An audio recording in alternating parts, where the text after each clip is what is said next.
At that time, the disciples approached and said to Jesus, "Why do you speak to the people in parables?" Jesus replied, "Because to you it has been given the knowledge of the mysteries of the kingdom of heaven, but to them it has not been given. For to the one who has, more will be given, and they will have an abundance. But from the one who does not have, even what they have will be taken away. This is why I speak to them in parables. Because though seeing, they do not see, and though hearing, they do not listen nor understand. In them is fulfilled the prophecy of Isaiah. You will indeed hear, but never understand. You will indeed look, but never perceive. For this people's heart has grown dull. They hardly hear with their ears, and they have closed their eyes. Otherwise, they might see with their eyes, hear with their ears, and understand with their heart, and turn, and I would heal them. Blessed are your eyes, for they see, and your ears, for they hear. Truly I tell you, many prophets and righteous people longed to see what you see, and did not see it, and to hear what you hear, and did not hear it. Proclamation of the Gospel of Jesus Christ according to Matthew, chapter 13, verses 10 to 17. Hello, and welcome to our channel. It is a great joy to have you here for another special time diving into the Word of God, enjoying teachings that transform our lives in simple, profound, and practical ways. Our commitment is that the message of Jesus is always accessible, full of hope, clarity, and meaning for everyone. What comes before this passage? Before reaching this point in the Gospel, Jesus was at the shores of the Sea of Galilee, near the city of Capernaum. He left the house where he was and went to sit by the sea. Quickly, a crowd gathered around him. Because of the large number of people, Jesus had to get into a boat, from where he taught all who were standing on the shore. At that moment, he shared the famous parable of the sower, using the image of a man scattering seeds on different types of soil. After telling this parable to the crowd, the disciples sought a moment alone with Jesus, full of doubts and curious to understand why he spoke in parables. So we arrive at Matthew 13:10 to 17, a passage in which Jesus, speaking directly to his disciples, explains the deep meaning behind the use of parables and reveals one of the great mysteries of the kingdom of God. Now I invite you to walk with me through each verse of this dialogue, filled with teachings and discoveries that can transform the way we listen to and live out the gospel. If you want a slightly shorter, more casual, or even more formal translation, just let me know. Matthew 13:10. The disciples came to Jesus and asked, "Why do you speak to the people in parables?" Upon hearing Jesus tell the parable of the sower to the crowd, the disciples immediately become curious and thoughtful. They realize that Jesus is using stories full of images and symbols and want to understand the reason behind this choice.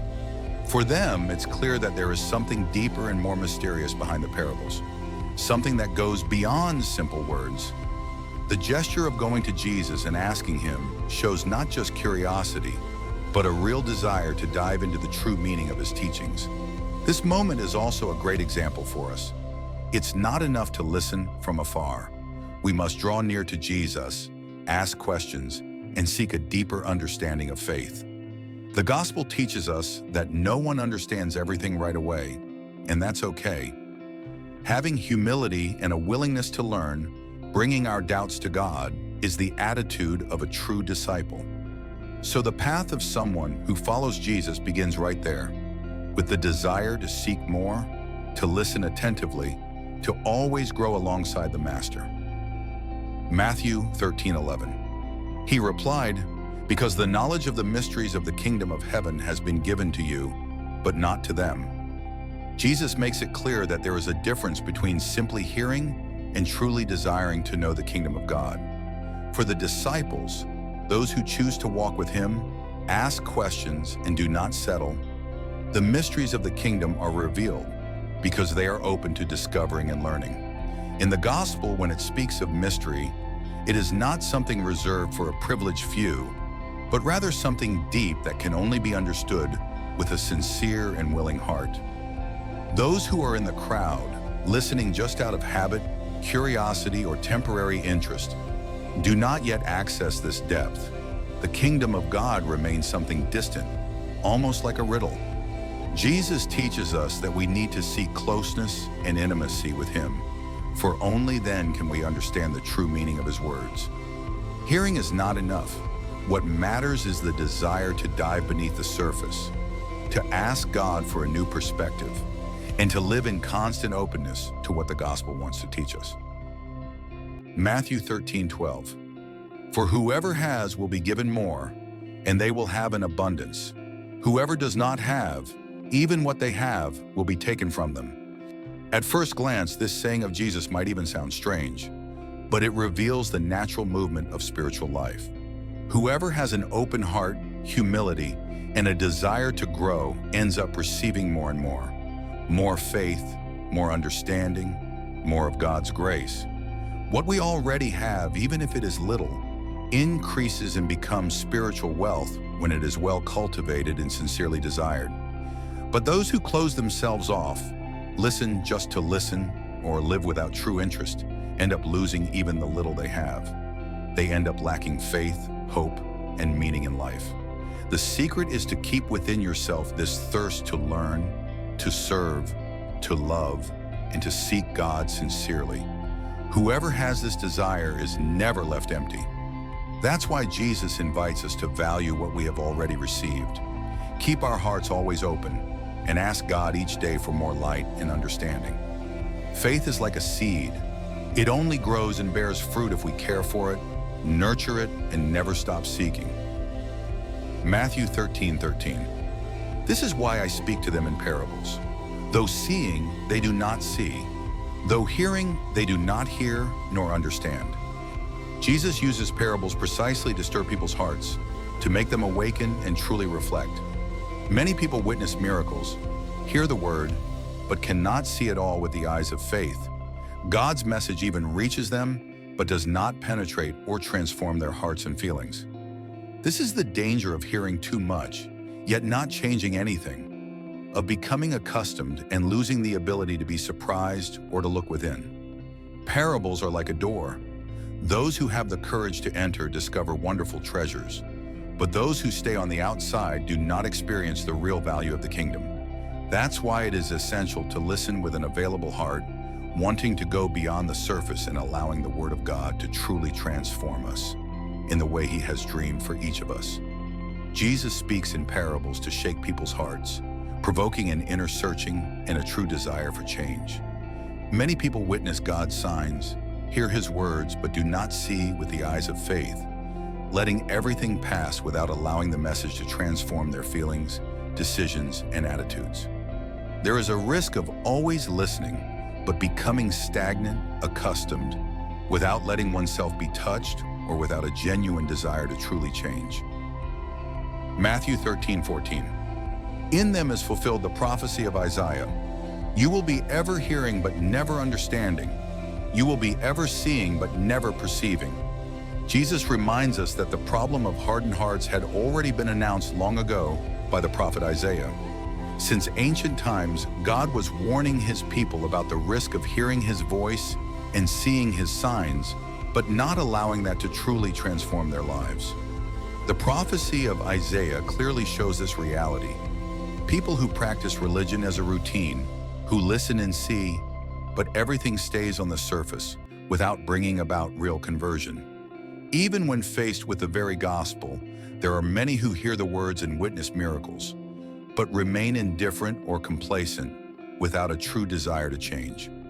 The message of this verse is not condemnation, but rather a call from Jesus for each one of us to ask ourselves, am I just listening on autopilot, or do I really desire to absorb, practice, and live what God asks of me? Jesus' warning shakes us. He wants to take us out of complacency, break the surface-level routine, and awaken in us a new desire for a living and transformative encounter with God. Let me know if you want the rest of the last sentence completed or need any other adaptation. Matthew 13:15.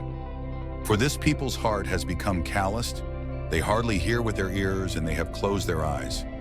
Otherwise they might see with their eyes, hear with their ears, understand with their hearts in turn, and I would heal them. Jesus shows us that many times the blockage to receiving the word lies in a hardened and insensitive heart, closed off to what God can do anew in our lives.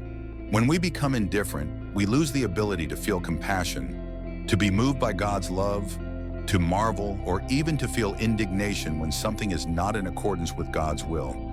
Listening out of obligation or habit, without putting our hearts into it, is like hearing without truly engaging, without making space for the message to penetrate us and bring about change. Closing our eyes, ears, and understanding to God is often a subtle decision. It can be a conscious choice when we reject Him, or unconscious, simply because we are too busy with other things. Jesus doesn't just want us to hear for the sake of hearing. He wants us to truly let ourselves be touched. He wants to reach every area of our being, illuminating our shadows, healing our wounds, restoring what has become numb over time. To experience this healing, it's vital to recognize our own need. We must admit that, on our own, we cannot transform everything, and that we depend on the Lord's strength to open our hearts and allow a complete renewal. This verse invites each one of us to sincerely ask ourselves, have I made space for God to act in my heart? Do I have the courage to let myself be surprised, moved, and above all, truly transformed by the gospel? Matthew 13:16. But blessed are your eyes because they see, and your ears because they hear. At this moment, Jesus encourages His disciples, recognizing the value of having a heart that is available and open to God's call. He affirms that those who are able to perceive the divine presence, who welcome the mystery of the kingdom, and do not shy away from God's voice when He speaks, are truly happy and blessed. To see and hear the manifestations of God is a great gift, a special grace, but it requires more than just passivity. It is necessary to keep the heart receptive, cultivate an authentic search, strengthen prayer, and walk with the purpose of following Jesus every day. The disciples experienced this happiness because, even in the face of doubts and without understanding everything immediately, they drew near, sought answers, and allowed Jesus to shape them, developing the attitude of a true follower. The gaze of faith brings unique joy, a profound meaning, and an inner peace that goes beyond anything the world can offer. And the most beautiful thing is that all of us can experience this same joy as we begin to notice that new clarity, that light God ignites within our hearts as we sincerely welcome the word of the gospel. Have you been attentive and open to recognizing the small joys and truths that God has been showing you on your journey? Matthew 13:17. For truly I tell you, many prophets and righteous people long to see what you see but did not see it, and to hear what you hear but did not hear it. In this closing, Jesus highlights the immense value of everything the disciples are experiencing at that moment. For generations, many men and women of faith, prophets, kings, people thirsty for God, long to witness the fullness of the divine presence, as is now happening so directly through Jesus. They waited with hope, but could not see the complete fulfillment of that promise, which is now taking place before the disciples' very eyes. The disciples, therefore, are privileged to live alongside Jesus, hearing and witnessing what was prophesied and so eagerly awaited by so many before them. Today, we too are invited to value the presence of the Lord, to recognize and not waste the moments of grace that God offers in our daily lives. Jesus concludes by emphasizing how precious it is, everything being experienced by those who follow Him closely. They kept their hope alive, even without personally witnessing the fulfillment of that promise. And you, have you noticed the ways in which God makes Himself present in your daily life? What have you done to receive and respond to these unique moments of encounter with Him? What a wonderful passage. Today, Jesus gives you a special invitation. Keep your eyes attentive, your ears sensitive, and above all, a heart that is always open to receive, understand, and put the gospel into practice. Subscribe to the channel, share this video, and come experience with us the joy and peace of those who see, hear, and live the word of the Lord. May your journey be renewed with each encounter with the message of Jesus. See you in the next video.